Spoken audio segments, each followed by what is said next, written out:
বাজপেয়ী ভৱনত বিজেপি আৰু অগপৰ বিশেষ বৈঠকত উপস্থিত মুখ্যমন্ত্ৰী ডক্টৰ হিমন্ত বিশ্ব শৰ্মা, বিজেপিৰ ৰাজ্যিক সভাপতি দিলীপ শইকীয়া, অগপৰ সভাপতি অতুল বৰা, কাৰ্যকৰী সভাপতি কেশৱ মহন্ত, সাংসদ ফণীভূষণ চৌধুৰীকে ধৰি দুয়োটা দলৰ নেতৃবৰ্গ আগন্তুক পঞ্চায়ত নিৰ্বাচনক লৈ বিশেষ আলোচনাৰ বৈঠকত আৰু পঞ্চায়ত নিৰ্বাচনত মিত্ৰতাৰে অৱতীৰ্ণ হোৱাৰ সিদ্ধান্ত। প্ৰতিটো নিৰ্বাচনত অগপৰ সৈতে মিত্ৰতাৰে নিৰ্বাচন খেলাৰ পোষকতা দিলীপ শইকীয়াৰ। কেৱল নিৰ্বাচনী মিত্ৰতাই নহয়, দুয়োটা দলৰ মাজত আত্মীয়তাও গঢ়ি তুলিম বুলি মন্তব্য দিলীপ শইকীয়াৰ। প্ৰতিটো লোকসভা সমষ্টিত অগপ আৰু বিজেপিৰ পৰা এজন বা দুজনকৈ থাকিব তত্ত্বাৱধায়কৰ দায়িত্বত। গাঁও পঞ্চায়তৰ সদস্য পদৰ বাবে যিহেতু প্ৰতীকত নিৰ্বাচন নহ'ব, সেই বিষয়ত জিলা নেতৃত্বই আলোচনা কৰিব বুলি মন্তব্য কৰিছে দিলীপ শইকীয়াই। বৈঠকৰ অন্তত অগপৰ সভাপতি অতুল বৰাই মন্তব্য কৰিছে, যিহেতু পঞ্চায়তত মিত্ৰতাৰ সিদ্ধান্ত হৈছে, গতিকে প্ৰতিখন জিলালৈ এই বিষয়ত পত্ৰ প্ৰেৰণ কৰা হ'ব বুলি মন্তব্য কৰিছে অতুল বৰাই। 2026লৈকে একেলগে নিৰ্বাচন খেলাৰ পোষকতা অতুল বৰাৰ।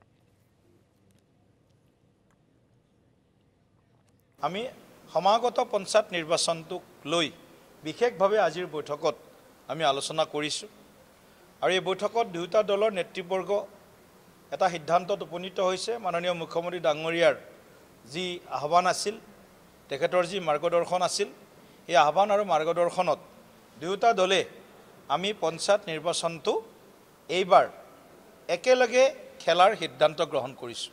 আৰু এইবাৰ জিপি মেম্বাৰ যিহেতু ৰাজনৈতিক দলৰ কোনো প্ৰতীকত নহয়, গ্ৰাম পঞ্চায়তৰ সদস্যজন, গতিকে আমি আশা কৰিছোঁ বা আমি আলোচনা কৰিছোঁ যে আমি যিমান পাৰোঁ সিমান আমি দুয়োটা দলৰ জিলা পৰ্যায়ৰ নেতৃবৰ্গ, আমাৰ বিধায়কসকল, সাংসদসকল, আমাৰ নেতৃত্ব আলোচনা কৰিব, যাতে আমি খুব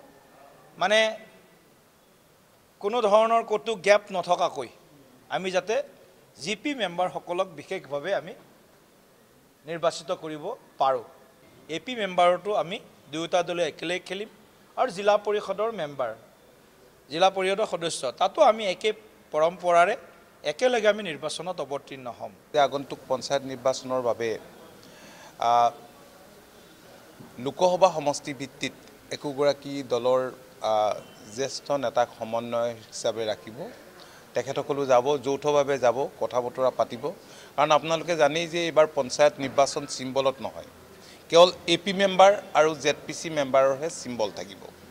আৰু যোৱা দিনবিলাকত মুখ্যমন্ত্ৰী ডক্টৰ শৰ্মা ডাঙৰীয়াৰ নেতৃত্বত ৰাজ্যখনৰ বিকাশৰ গতি যি দুৰন্ত গতিত আগবাঢ়িছে আৰু ৰাজ্যখনৰ নিঃস্ব শ্ৰেণীৰ পৰা সকলো শ্ৰেণীৰ লোক বিভিন্ন আঁচনিৰ জৰিয়তে যিদৰে উপকৃত হৈছে, আমাৰ দৃঢ় বিশ্বাস যে নিশ্চয় ৰাইজে এইবাৰ আমালৈ পূৰ্ণ সমৰ্থন আৰু সহযোগিতা আগবঢ়াব আৰু পঞ্চায়ত আমি সকলো ঠাইতে খুব ভালদৰে আমি দখল কৰিবলৈ সক্ষম হ'ম। কাৰণ পঞ্চায়ত হৈছে এখন সৰু চৰকাৰ, স্থানীয় চৰকাৰ, ঠাউকতে পোৱা চৰকাৰ। গতিকে এই চৰকাৰখন যদি আমি ভালকৈ নিৰ্মাণ কৰিব পাৰোঁ, বনাব পাৰোঁ, তেতিয়াহ'লে গ্ৰামাঞ্চলৰ ৰাইজ অত্যন্ত উপকৃত হ'ব আৰু পঞ্চায়ত আইনে যথেষ্ট ক্ষমতা আৰু কৰ্তৃত্বও দিছে। আৰু ডিলিমিটেশ্যন হোৱাৰ পাছত এইবাৰ সমষ্টিবিলাকৰ আকাৰ সলনি হৈছে। ঠিক তেনেকৈ ZPCৰ আকাৰো পূৰ্বৰ ধৰণে বহু ঠাইত থকা নাই, পঞ্চায়তৰ আকাৰো থকা নাই।